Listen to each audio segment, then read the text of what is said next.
Facebook at sa Instagram.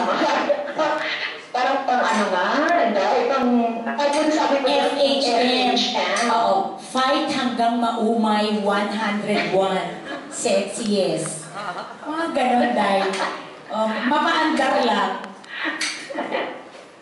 Tao-tao lola mo. Okay, doon pa lang, Mare. Doon pa lang sa hubog na katawan mo, kabog mo na ako. Ako kasi ang figure ko ngayon, caterpillar figure.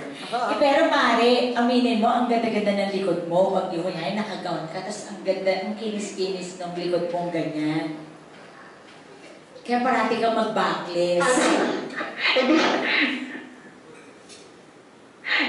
Sorry, Mare, talaga bang nag-e-echo? Hindi ko maintindihan. Ay, ulit. Oo. Sabi ko, Mare, nung napanood kita kasi sa Araneta, kasi idol ko to kaya pinapanood ko parati. Ang ganda ng gown niya, naka-yellow siya noon. Tapos naka-backless siya, ang ganda ng likod niya. Kaya sabi ko, parati siya mag-backless. Ang ibig mong sabihin, tumalikod na lang ako the whole time. Hindi naman, Mare. Mag-backless ka ng parati. Ikaw naman, Mare. Hindi pala ibig mo sabihin. Ang ganda kaya ng likod mo, Mare. Ayan. Actually, eto ngayon pala naaaliw na tayo. What more sa mismong show, di ba? Correct. O talaga bagay kayo. Nakakatawin, tumalikod ka lang forever. Kasi naman ako, kailangan parati rin ako nakaharap. Kaya dapat nakatalikod na rin ako forever. Kaya yata ito, Mare, back to back. Kasi puro likod lang natin yung kita. Ang tawag mo. Lagi mag-entertain lang tayo kahit 3 questions lang from the entertainment press and bloggers. So, sino gusto magtanong kay Lani? Ako mesmerize sila sa beauty mo.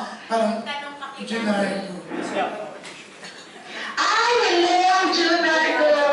Ayan, narinig. Actually, Lani, ayaw niya magtanong eh. Pero eto, mapipilitan siya. Eto na. Di ba? Miss Lani. So, hindi ka ba nagdalawang isip? Hello! Hindi ka ba nagdalawang isip nung sabi si Ay ang makakasama mo? Di ba? Hindi ka ba hindi ka ba nagdalawang isip? Kasi si Ay, hindi ka ba napilit? Dinaras ka ba para tanggapin mo itong project na ito? Kasi nga si Ay, di ba? Kabugera. Di ba? Hindi ka man lang namili ng iba. May choice ka naman. Kasi talaga parang ano nag-e-echo na hindi. Parang nagpapatong-patong yung word. Sorry talaga. Ulit. Dahan-dahan. Hindi ba nagdadalawang isip ulit? Hindi ka nagdalawang isip nung sabihin sa'yo ni Pops na si Ay ang makakasama mo sa isang napaka-wholesome na show? Bakit naman hindi? Pambira naman. Yun nga, di ba, yun nga sabi ko nga kanina, ang tagal namin hindi nagkasama. Katulad dati, nasa ABS siya. Tapos ngayon naman ako nasa ABS siya naman ang wala na. Ano ba yun? Di ba? So, parang nagsasalisihan kaming dalawa. So, I guess it's about time na magkatrabaho kami uli ni Ay kasi ito lang naman yung way na makapag-kasama kami sa concert kasi hindi naman kami pwede magkasama sa pelikula dahil hindi naman ako nagpe-pelikula, di ba? So, ito na yung the best na avenue for us to be together sa isang concert. Para naman at least, tsaka isa, ano yun?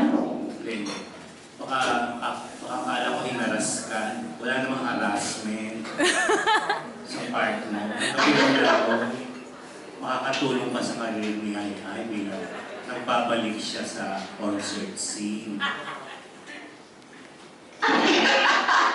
Grabe. Hindi, sa totoo lang, alam mo kasi na, at least kasi sa maraming, di ba, marami naman na nagaganap ng mga